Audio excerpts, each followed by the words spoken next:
तो है ही, मेरे युवा मित्र तो है ही, उनके लिए जोरदार तालियां और आपका भी अभिनंदन जो कि वोट डालेंगे इस चुनाव के अंदर। और अभिनंदन हमारे मेहमानों का, डॉक्टर सुधांशु त्रिवेदी भारतीय जनता पार्टी के राज्यसभा के सांसद है, प्रवक्ता है, जोरदार तालियों से उनका अभिनंदन है। प्रियंका कक्कड़ जी, जोरदार तालियों से आम आदमी पार्टी के नेता प्रवक्ता, उनका अभिनंदन है। विवेक श्रीवास्तव जी नेता है लेफ्ट के, उनका अभिनंदन है। मेरे साथ साजिद रशीदी है, मुस्लिम धर्मगुरु है, उनका अभिनंदन है। आप तमाम लोगों का अभिनंदन है इस चर्चा के अंदर। शुरुआत आप ही से करते हैं प्रियंका जी। प्रियंका जी, चुनाव की रणभेरी बज चुकी है और रणभेरी बजने के बाद ऐसा लग रहा है कि बीजेपी 400 की तरफ आगे बढ़ने के लिए हर संभव प्रयास करेगी, जो हर पॉलिटिकल पार्टी का अधिकार होता है। पहले राम मंदिर, अब सीए। लेकिन आप कह रहे हैं कि ये लोग आ गए तो हमारे लोग कहां जाएंगे?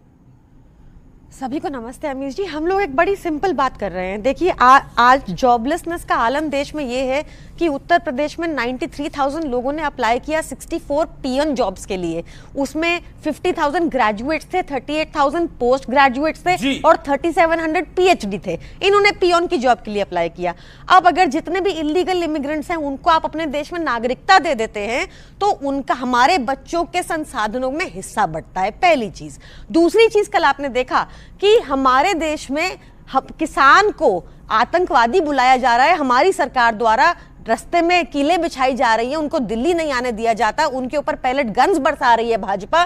पर कल इलीगल इमिग्रेंट्स की इतनी हिम्मत हो गई कि वो सीएम निवास, एक चुने हुए पॉपुलर मुख्यमंत्री अरविंद केजरीवाल जी के खिलाफ बार बार उन्होंने कल माफी मांगने को कहा। पाकिस्तानियों ने कल एक हिंदुस्तानी सीएम को माफी मांगने को कहा। यह हालत हो रही है। भाजपा वोट बैंक की राजनीति कर रही है।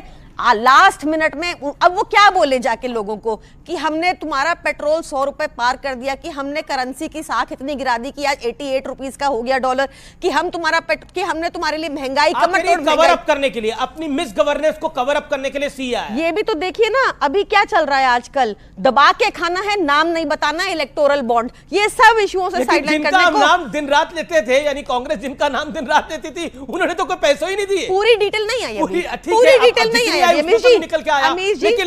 लेकिन इंटरेस्टिंग है सब चीजें। सुधांशु त्रिवेदी, चुनाव से ठीक पहले सीए क्यों आया? ये सवाल जरूर पूछा जाएगा। ऐलान जंग हो गया है, ये सवाल ही अपने आप में बेमानी है। सीए तो दिसंबर 2019 में आया था, चुनाव के 6 महीने बाद। नोटिफिकेशन अब क्यों आया 4 साल बाद? अरे भैया, जनवरी 2020 में नोटिफिकेशन हुआ था केवल, और 2 साल पड़ गए थे कोविड के। तो रूस का फॉर्मेशन अब हुआ है, यही कहते हैं। और देखिए, झूठ का साम्राज्य बोलने वाले मुख्यमंत्री क्या बोलते हैं। अभी आपकी बाइट पे बोला ना 2.5 से 3 करोड़ माइनॉरिटी है। मैं सारे करोड़ों दर्शकों को कहता हूं, जाके चेक करो। पाकिस्तान की पॉपुलेशन है 21-22 करोड़ के आसपास, वहां हिंदू बचा है 1% से कम, 17 लाख के आसपास हिंदू बचा है। और सुनो, बांग्लादेश की पॉपुलेशन है 16-16.5 करोड़। डेटा भी आप ज्यादा बता रहे, 17 लाख नहीं है, मुझे नहीं लगा। ऑफिशियल आंकड़ा ये होगा, लेकिन बांग्लादेश की पॉपुलेशन है 16 कुछ करोड़, 16 करोड़ कुछ लाख, और वहां हिंदू है 7.5%, यानी 1 करोड़ के आसपास। मेरे भाई, 1-1.25 करोड़ से ऊपर है नहीं। और झूठ बोल रहा है पढ़ा लिखा मुख्यमंत्री कि 2.5 से 3 करोड़ माइनॉरिटी है। यह है असली चेहरा।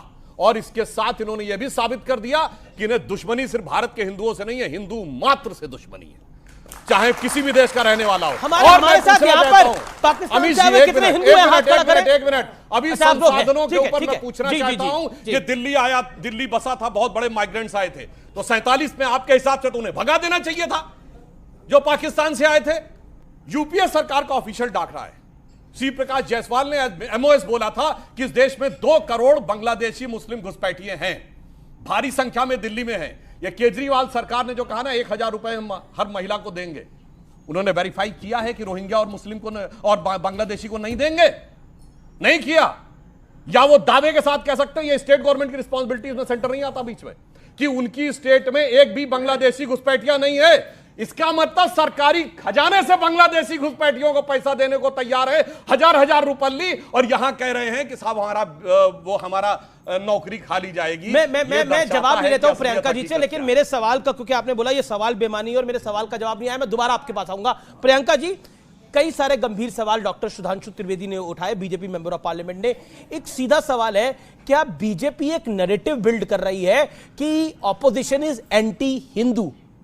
मैं सुधांशु जी, पहले सुधांशु जी की बात का जवाब दे देती हूँ। देखिए, सुधांशु जी हैं बीजेपी से, यानी कि बहुत झूठी पार्टी। इन्होंने आपको ये नहीं बताया कि 5 दिसंबर 2020 को इनके यूनियन मिनिस्टर नित्यानंद राय ने सदन में रखा आंकड़ा कि उनके पास आंकड़ा ही नहीं है कितने लोग आ रहे हैं, उनके पास इतना कॉम्प्लेक्स इशू है इलीगल इमिग्रेशन का, आंकड़ा नहीं है। बट हाँ, 2017 का है, 2018 का है, 2019 का है, और ये 3 सालों में 1,10,642 सिर्फ बांग्लादेशी आए, पाकिस्तानी अफगानिस्तानी में भी गिन नहीं रही। इसके बाद 12 दिसंबर 2023 को इनको लताड़ पड़ी भाजपा को सुप्रीम कोर्ट से।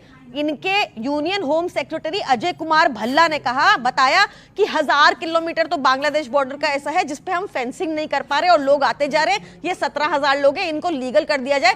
सुप्रीम कोर्ट ने लताड़ा।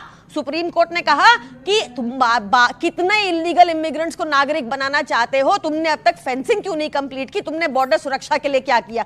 ये हुआ, यही बता रहे हैं अरविंद केजरीवाल जी बार बार कि अब तो लीगलाइज हो गई तो पाकिस्तान से कोई आ जाएगा, अफगानिस्तान से कोई आ जाएगा। मैं उसके ऊपर भी आऊंगा, फिर मैं आप लोगों के पास देखिए, झूठेपन की हद होती है। इन्होंने कहा फेंसिंग नहीं हुई। मेरे प्रश्न का जवाब चाहता हूं, बांग्लादेश से लैंड बाउंड्री एग्रीमेंट कब बोलिए, डेट बोलिए। मैं आप मेरे को बता दीजिए, बांग्लादेश से लैंड नहीं हुई, आप ये बता दीजिए हुई है कि नहीं हुई, बताइए। मैं ये तो बता रहा हूं, बताइए। लैंड बाउंड्री एग्रीमेंट ही नहीं हुआ। अब पूरी बात सुनिए, बांग्लादेश से सीमा का निर्धारण ही नहीं था हमारी सरकार से पहले। 2017 में जाके लैंड बाउंड्री एग्रीमेंट हुआ, तब जाके बांग्लादेश के साथ सीमा डिमार्केट हुई है, वरना आधा गांव भारत में आधा बांग्लादेश में था। और अब फेंसिंग शुरू हुई है, और अभी तक केवल कुछ किलोमीटर यानी 100 किलोमीटर के आसपास की हुई है। अगले कुछ साल लगेंगे जब पाकिस्तान की तरह फेंसिंग होगी। झूठ बोलने की हद है, जिन्होंने सीमा का निर्धारण नहीं किया वो कहते हैं फेंसिंग। इसीलिए मैं कहता हूं, झूठ का कारोबार ये लोग इतना करते हैं, झूठ बोलने से पहले 10 बार सोच लेना चाहिए। और मैंने इनके गृह राज्य मंत्री को श्री प्रकाश जायसवाल ने 2 करोड़ बोला था कि नहीं बोलिए? शॉर्ट आंसर बोलिए। जी, लेकिन मेरे सवाल का जवाब नहीं आ रहा सुधांशु जी। मैं जब मुन्नी दिल्ली आई थी ना, तो हमारे बजरंगी भाईजान छोड़ने गए थे, मुन्नी के मम्मी पापा को दिल्ली में नहीं बसा लिया। ये नहीं कि तुम्हें भी नागरिकता देते हैं। इनसे पूछिए नंबर कितना है। ये मुन्नी फिल्म में जीते हैं भैया का, हकीकत की जिंदगी से कोई लेना देना नहीं है। और सुनिए, जो बजरंगी भाईजान छोड़ने गए थे, उनके पापा आरएसएस के वो थे स्वयंसेवक। याद है शाखा प्रतापगढ़ की शाखा के चतुर्वेदी जी थे। तो हमारे ही दिल में वो रहता है कि सबको हम पूरी तरीके से ईमानदारी देखिए पाकिस्तानियों को देश में बसा के क्या करना चाह रहे हैं? हमारी बेटियां सेफ होंगी क्या? मैं सुनिए, सेफ की बात करता हूं। आप बताइए, अब सुनिए, एक सवाल है, 1 मिनट, 1 दर्जन उदाहरण दे सकता हूं जहां बांग्लादेशी मुसलमानों का आतंकवादी गतिविधियों में उदाहरण है। 2005, 6, 7, 8, 9, 10 बताइए। सुनिए, लखनऊ, फैजाबाद, बनारस के लेकर जयपुर ब्लास्ट से लेकर हैदराबाद से लेकर, सुनिए पूरी बात होने दीजिए, शांत बोलिए, शांत। बांग्लादेशी मुस्लिम, एक चुनौती से कहता हूं, आतंकवादी घटना बताइए जिसमें पाकिस्तान या बांग्लादेश के हिंदू, सिख, जैन, बौद्ध। आज 2024 में मुझे बताएं, जब ये संसाधन क्रिएट नहीं कर पाए, इनफ लिमिटेड संसाधन है लोगों के पास, तो कैसे, कितना डिस्ट्रीब्यूटर डिवाइड करना है, इनसे पूछ लीजिए। You made your point. सुनिए, केजरीवाल जी का वीडियो है कि जब तक केजरीवाल बैठा है, वक्फ बोर्ड को पैसे की कमी नहीं होगी, इतना पैसा रहेगा, इतना पैसा रहेगा है, तब संसाधन नहीं याद आता है सर। मौलवियों को तनख्वाह देने में संसाधन नहीं याद आता है। को डिपोर्ट क्यों नहीं कर रहे? कैसे घुस रहे हैं देश में, बताइए। अच्छा, एक बताइए कैसे घुस रहे हैं? हमारे टाइम कैसे घुसे? हमारे आपके टाइम में घुसे 2017। अच्छा, अरे चलो, टाइम में घुसे। अरे सुनिए, आप ईडब्ल्यूएस अरे सुनिए, रोहिंग्या पे एक ट्वीट दिखाइए, केजरीवाल का एक ट्वीट रोहिंग्या पे, केजरीवाल का एक ट्वीट रोहिंग्या पे। मैं वापस मुद्दे पर आता हूं। एक सेकंड, मैं वापस नहीं, किसी को जाने की आवश्यकता नहीं है, मुद्दों को वापस आने की जरूरत है। सुधांशु जी, मैंने जो सवाल पूछा, आपने बोला ये सवाल बेमानी है। चुनाव से मैं कहता हूं बहुत समस्या थी, आपकी सरकार को 10 साल हो गए, चुनाव की रणभेरी बज गई है, ऐलाने जंग हो गया है, यानी 2024 के लिए। तो अब मैं पूछ रहा हूं, ये नोटिफिकेशन को 4 साल क्यों लग गए आने में? मेरा सवाल ये है कि चुनाव से ऐन पहले क्यों? इनको तो पहले भी जरूरत होगी ना रहने की, कि आज जरूरत पड़ गई, इसीलिए शंका है, इसीलिए शक होता है, पॉलिटिकली शक होता है। बता जवाब, इसका जवाब। बाई लॉज रूल्स तब बनते हैं जब पहले बिल पास होता है, कि पहले लॉज बनते हैं? पहले एक्ट पास होता है। पहले एक्ट पास होता है। एक्ट पास हुआ फाइनली वो जनवरी 2020 में। कोविड कब आया? फरवरी 2020। बिल्कुल 2 साल तो पूरे कोविड में चले गए। कोविड कब गया? 2022 में। 2022 में गया ना, और अभी आखिरी लहर तो 2023 के शुरू तक भी आई थी। ठीक, अब उसके बाद जब कोविड गया, नोटिफिकेशन तो आ ही सकता अच्छा, मतलब ये बात कहना चाह रहे हैं, सुनिए, अच्छा मैं कह रहा हूं, चलिए, हमसे प्रॉब्लम है ना। एक पार्टी बताइए जिसने ये ना बोला हो। 2003 में सिटीजनशिप अमेंडमेंट एक्ट के लिए एक कमेटी बनी थी, और उस कमेटी का चेयरमैन कौन था? प्रणब मुखर्जी। उसमें मेंबर कौन कौन थे? लालू प्रसाद यादव, कपिल सिब्बल और जनेश्वर मिश्रा। और उस कमेटी ने रिकमेंडेशन किया है कि पाकिस्तान, अफगानिस्तान और बांग्लादेश से आए हुए माइनॉरिटी को सिटीजनशिप देनी चाहिए। और उस कमेटी 2003 होम अफेयर्स मिनिस्ट्री की सिटीजनशिप अमेंडमेंट एक्ट की कमेटी के पॉइंट नंबर 9 में लिखा है कि पाकिस्तान, अफगानिस्तान और बांग्लादेश के मेजॉरिटी को नहीं देना है। अब मेरे भाई बताओ, इसे ही कहते हैं देख तेरे संसार की हालत क्या हो गई। भगवान, जो लिखा हुआ था कमेटी में, जिस पे साइन किए हुए, किसके? लालू प्रसाद यादव के साइन है, कपिल सिब्बल के साइन है, अंबिका सोनी के साइन है और प्रणब मुखर्जी जी की चेयरमैनशिप में आज कहते हैं कि बदल जाओ। ठीक है, तो आप कह रहे हैं कि आप नेहरू जी को फॉलो कर रहे हैं? ना ना, हम तो कह रहे हैं फॉलो कर रहे हैं। आप हाँ बिल्कुल, नेहरू जी, लालू प्रसाद यादव को फॉलो कर रहे हैं।